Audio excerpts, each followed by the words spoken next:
Bom, não sei se vocês lembram, né, do verso 10, onde diz, né, sobre a casa de Davi, sobre os habitantes de Jerusalém, derramarei o espírito de graça e súplicas, e olharão para mim a quem transpassaram, e prantearão por ele a quem pranteia pelo Filho único, e haverá lamentação amarga por causa dele, como a lamentação amarga pelo primogênito.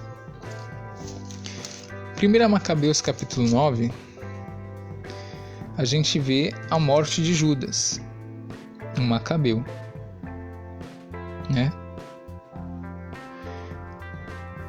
Vamos ver do verso 14.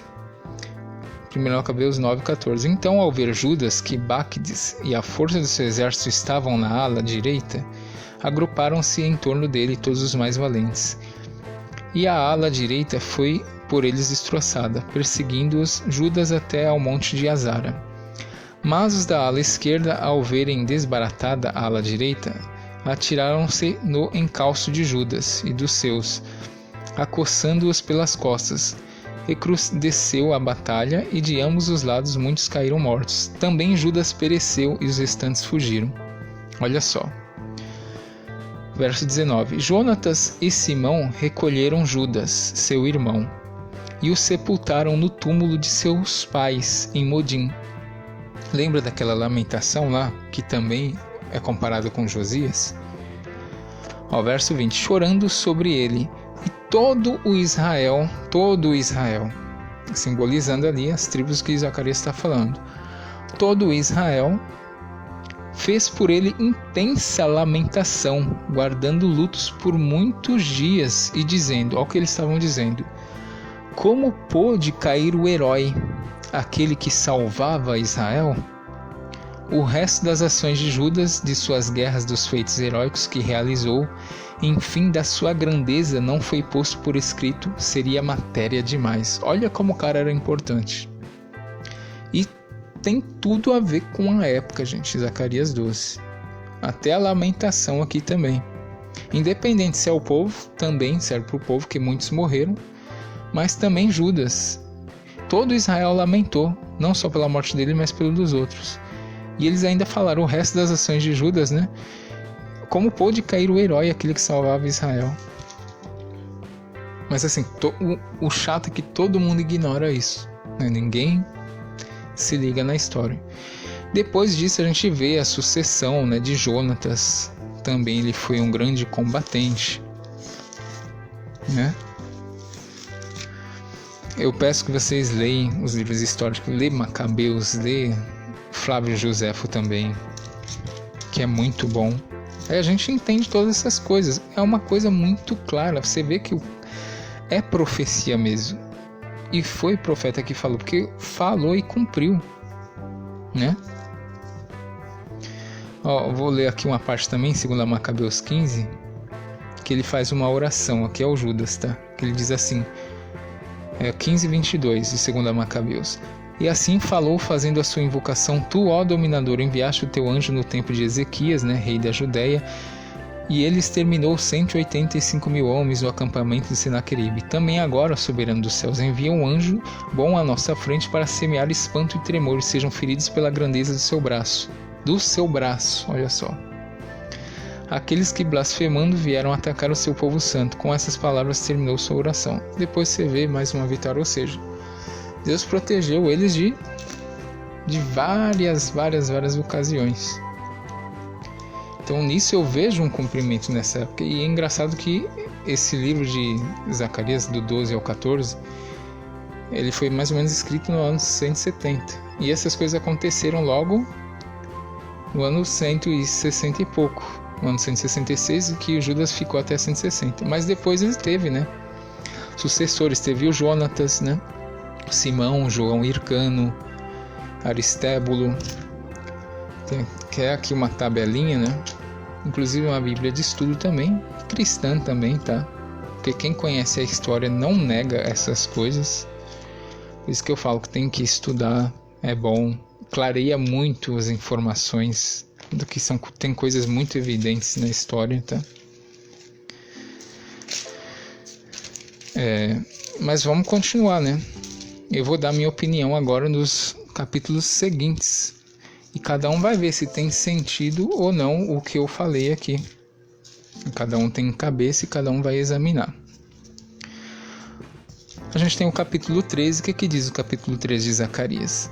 Naquele dia, ou naquela época, né, a casa de Davi e para os habitantes de Jerusalém, haverá, né, a casa de Davi para os habitantes de Jerusalém, uma fonte aberta para lavar o pecado e a mancha, que ali eles fizeram várias purificações, né? E acontecerá naquele dia, oráculo do Eterno dos Exércitos, que eu exterminarei da terra os nomes dos ídolos, eles não serão mais lembrados. Não é à toa que até a morte lá do pessoal que morreu foi por causa de idolatria, né? Ou seja, mas o pessoal naquela época estavam vivendo realmente, estavam lutando pelos mandamentos do Eterno. Também os profetas do espírito de impureza eu os expulsarei da terra. Se alguém profetizar novamente, seu pai e sua mãe que o geraram, isso daqui é um provérbio, tá? Dir-lhe-ão, tu não viverás, porque falaste mentiras em nome do Eterno, e seu pai e sua mãe que o geraram o transpassarão enquanto profetizar.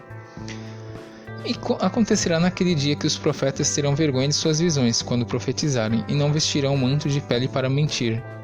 Cada um dirá, não sou profeta, sou homem que trabalha a terra, pois a terra é minha, propriedade desde a minha juventude. E se lhe disserem, que são essas feridas em teu peito? Ele responderá, aquelas que recebi na casa de meus amigos, né? Esse daqui é um provérbio. E naquela época não tinha mais profecia, tá? Para todos eles consultavam a Torá e os livros, porque é uma época que não tinha profeta. E aqui o verso 7 que muita gente usa erroneamente, né? Que diz, espada, levanta-te contra o meu pastor e contra o homem meu companheiro. Oráculo do Eterno dos Exércitos. Fere o pastor que as ovelhas sejam dispersadas.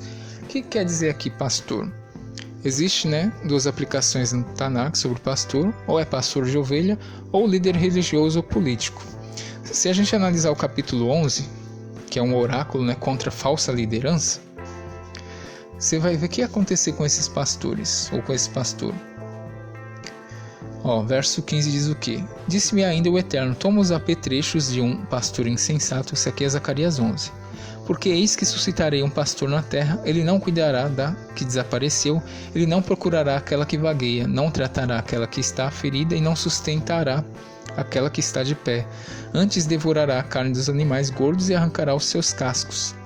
Ai do pastor insensato que abandona as ovelhas, que a espada esteja sobre o seu braço e sobre o seu olho direito, que seu braço seque completamente e que seu olho direito se obscura totalmente. Ou seja, ia ter morte para esses falsos pastores. O que ele está falando aqui?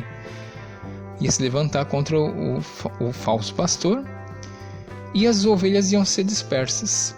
E eu voltarei a minha mão contra os pequenos, e acontecerá em toda a terra, oráculo do Eterno, aqui é toda a terra de Israel, que 2/3 serão exterminados, perecerão, né, e que outro terço será deixado nele. Farei esse terço entrar no fogo, purificá-lo-ei como se purifica a prata, prová-lo-ei como se prova o ouro, ele invocará o meu nome, eu lhe responderei, e direi, é meu povo, e ele dirá, o Eterno é meu Deus. O que eu vejo aqui nesses trechos de Zacarias 13? Vou falar um pouquinho aqui. Depois dessa dinastia que teve, né, de Judá Macabeu, teve a reedificação do templo, né? Teve depois o Jonatas, né, irmão dele, sumo sacerdote. Simão, né, que começa a dinastia dos Asmoneus. Teve João Hircano, no ano 134 a 104, antes da Era Comum,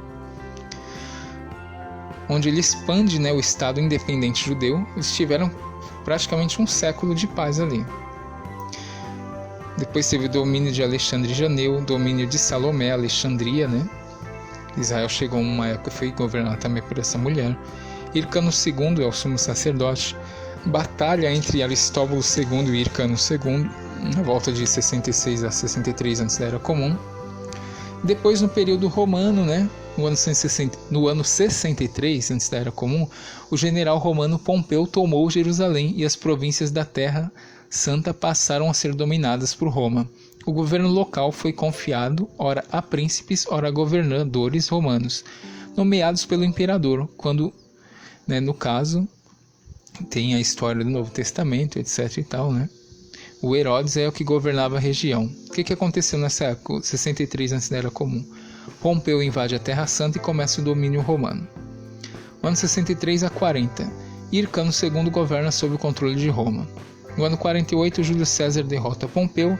No ano 44, Júlio César é assassinado. No ano 40 a 37, os partos conquistam Jerusalém. Antígono governa sobre os romanos. No ano 37 ao 4 antes da Era Comum, Herodes se torna governante da Terra Santa. No ano 27, isso já na Era Comum, 27 antes da Era Comum, Otaviano César Augusto governa o Império Romano. No ano 19 antes da Era Comum, início da construção do Templo de Herodes. E no ano 4 da Era Comum, Herodes morre e é sucedido por Arquelau. E o que a gente vê nessa época do Império Romano? Aqui está falando de falsos pastores, né? Falsos guias. E aqui ia ferir os falsos guias e as ovelhas iam ser dispersadas, ia ter muita morte. Pensa numa época para ter falso profeta. Muita gente tinha aquela febre por Messias, etc e tal. Quem conhece o Novo Testamento sabe. E uma época que se levantava muitos falsos profetas, né? Não estou falando aqui de Jesus, tá? Embora eu não acredite. Mas também no livro do Novo Testamento fala sobre falsos profetas. Inclusive tem uma matéria muito boa no YouTube, Rivais de Jesus, onde fala de inúmeros, né? É uma época bem... E o que ia acontecer? Ele ia ferir esse pastor, ou esses falsos pastores, e as ovelhas iam ser dispersadas. O que aconteceu? A gente conhece a história das guerras judaicas contra os romanos. O que aconteceu? Dispersão, né? Dispersão e morte. Teve ali no ano 70 destruição da cidade, um monte de morte. Depois teve lá a terceira guerra judaica-romana lá com Adriano, né? Que eu peço também para as pessoas pesquisarem. Porém, sempre ia ficar um restinho, né? E a gente sabe que não foi todo judeu que morreu, porque judeu existe até hoje. E a gente conhece a história, né? Antigamente, antes do ano de 1948, que os judeus eles ficaram bastante tempo, né? Ninguém acreditava, né? Que os judeus iam ser novamente uma nação, etc e tal. A gente tem no ano 1948 a volta deles, né? No ano 1967, a Guerra dos 6 Dias, né?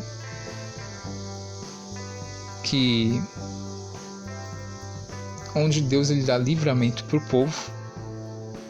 E desde essa época Israel vem crescendo. O versículo 14 eu não vejo um cumprimento ainda. Porque até o verso 13 eu vejo essa dispersão aqui dos romanos, tá? Muita gente pereceu. Como está aqui, ia passar até 1/3 pelo fogo. Quem conhece a história sabe o que aconteceu com o povo. Porém, no capítulo 14, ele vai dar uma força para Jerusalém novamente. Aqui ele fala, né, de saída para o exílio. Mas se você ler todo o contexto do capítulo 14, vai ser uma época que eles vão prevalecer. Aí nisso eu não vejo, pela história, porque eu sigo muito a história, eu ainda não vejo um cumprimento. Então eu vejo o cumprimento do capítulo 12, lá naquela época, né, dos Macabeus, onde eu mostrei para vocês, acho que ficou bem claro, inclusive até a época da datação da escrita e do ocorrido. E o capítulo 13 é muito parecido com aquela época de falsos profetas que teve ali naquela época do Império Romano, onde muita gente morreu, inclusive o Simão Bar Kokhba, né? Que ele foi um personagem muito importante, tá? Para o povo judeu.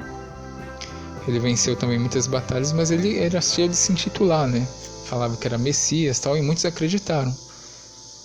E o que Deus falou? Que ia ferir esses pastores, que são maus pastores, que você vê o contexto do capítulo 11. É os mesmos pastores do capítulo 13. E com isso iam perecer muita gente, iam ser dispersos. Porém, depois eles iam voltar, como a gente viu, né? Eles voltando pouco a pouco. Em 1967 teve essa guerra dos 6 dias, que foi milagrosa. E provavelmente terá um ataque aí futuro, provavelmente dessas nações próximas aí. Inclusive a narrativa lá do Gog, da terra de Magog, lá de Ezequiel 38, as nações são bem parecidas, né? citações com esse povo que atacou eles em 1948. Mas aqui é apenas uma colocação minha. Então provavelmente vai ter uma batalha aí ainda, tá bom? Mas essa daí é a minha interpretação em Zacarias 12. Mostrei um pouco de Zacarias 13, né, que eu comparo, para mim tem tudo a ver com aquela época lá do Império Romano, onde se levantaram várias doutrinas, inclusive se cresceu muito, né, helenismo, várias divisões no judaísmo, né,